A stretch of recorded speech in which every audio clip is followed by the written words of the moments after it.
Every script that trains an AI has a line like this one, and one number in it decides whether the model learns anything at all. Same network, same data, same starting point. Only that one number changed, and one of them reads handwriting at 97%. One never gets going, and one ends up worse than guessing. By the end, you will know exactly what that number does. Last episode ended with an arrow. It points straight uphill, so its opposite points straight down. That is which way to move. It does not tell you how far to go. That is a completely separate number, and it is the whole of today. If you write software but have never trained a model, 4 words are about to do a lot of work. Here they are in terms you already own. If you know them, skip ahead about a minute. Nothing here is new to you. A loop that watches a number and keeps adjusting itself, you have written that. It is an autoscaler. Training is the same loop. The things it adjusts are called weights. Think of a config value that nobody sets by hand because the system searches for it. The number it watches is called the loss. It is an error metric. Lower is better, and everything in training exists to push it down. And the gradient is just nudge one setting, measure what happened, decide. It is performance tuning done for every value at once, which leaves the one this episode is about. The learning rate is how hard that loop reacts. If you have ever watched an autoscaler thrash because it overcorrected or sit useless because it barely moved, you already understand the next 8 minutes. Put those two together and something changes. You are not answering a question anymore, you are running a loop. Measure the slope. Step against it. Do it again. That loop, repeated, is what people mean when they say a model is training. There is nothing else in there. Take a single weight out of the 2400 in this network. Right now, it sits at minus 0.21. The gradient for that weight is minus 0.0057. Negative, so the score drops if this weight goes up. And here is the entire update.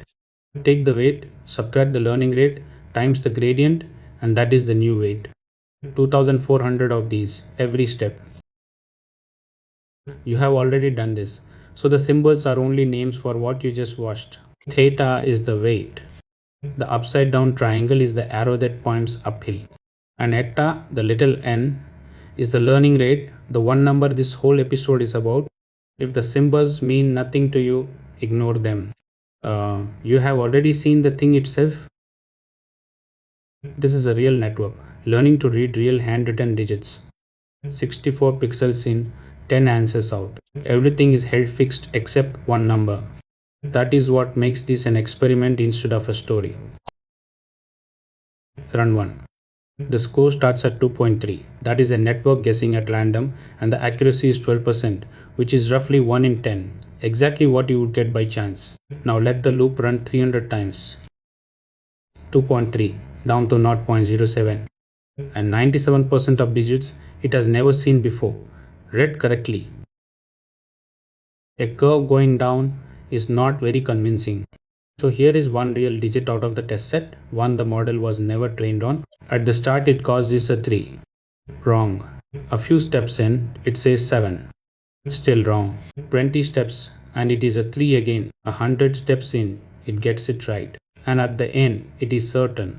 99% confident on a digit it had never seen.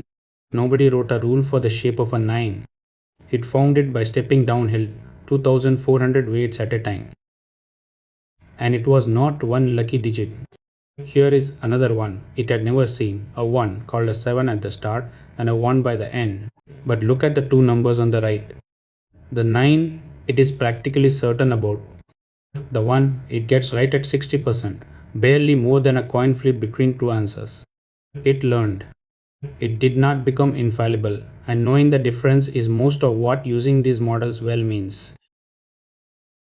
Worth saying where you are now that you have seen it learn.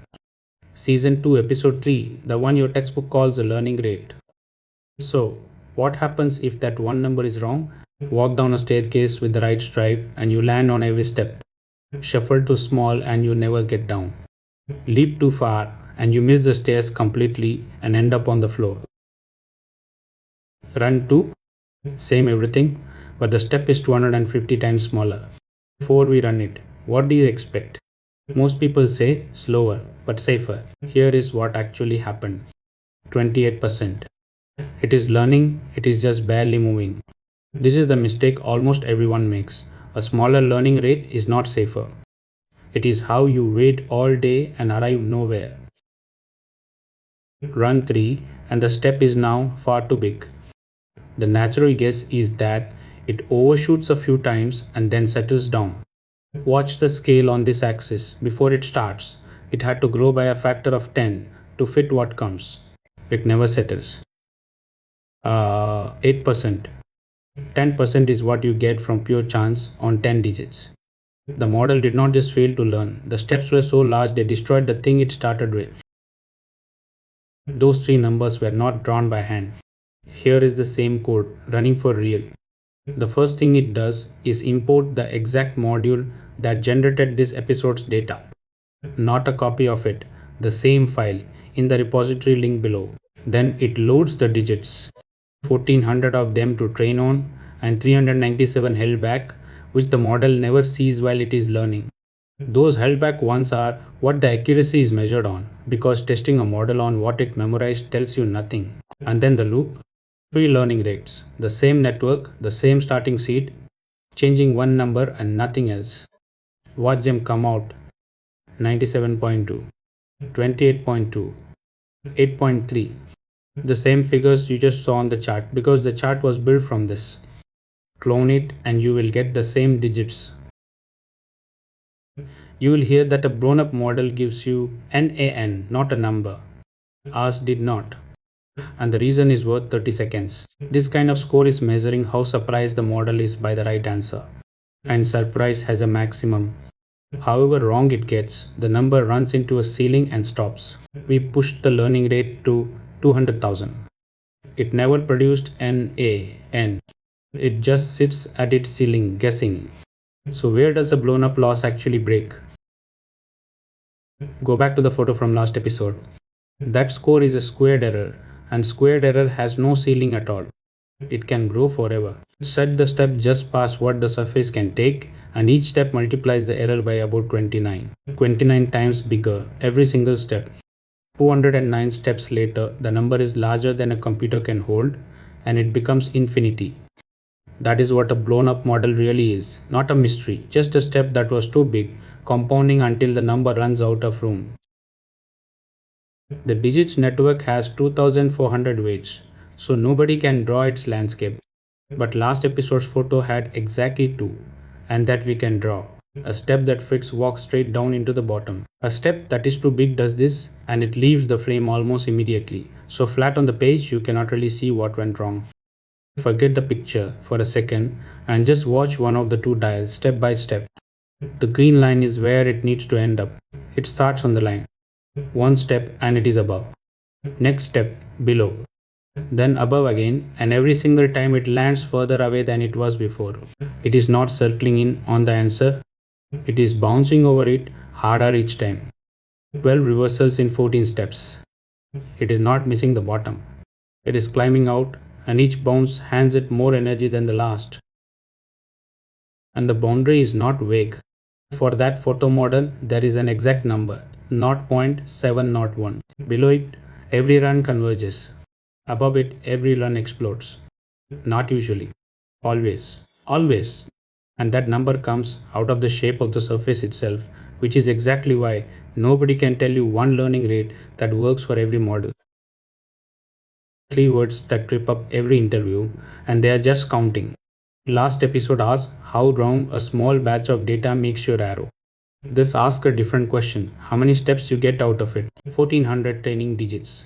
Take them 64 at a time. That is 22 batches and 22 updates. And once you have been through all of them once, that is one epoch. So our 300 steps were about 13 and a half passes over the data. An epoch is not a unit of time. It is a unit of how much data you have shown the model. One more idea and it follows straight from the two failures. Early on you are far away, so big steps are cheap. Later you are close and a big step just steps over the answer. So people shrink it as they go. And here is where an honest experiment has to say something dull. On this problem, it bought us 0.3%. That is noise. Schedules earn their keep on hard problems and long runs, not on a network you can train in a second.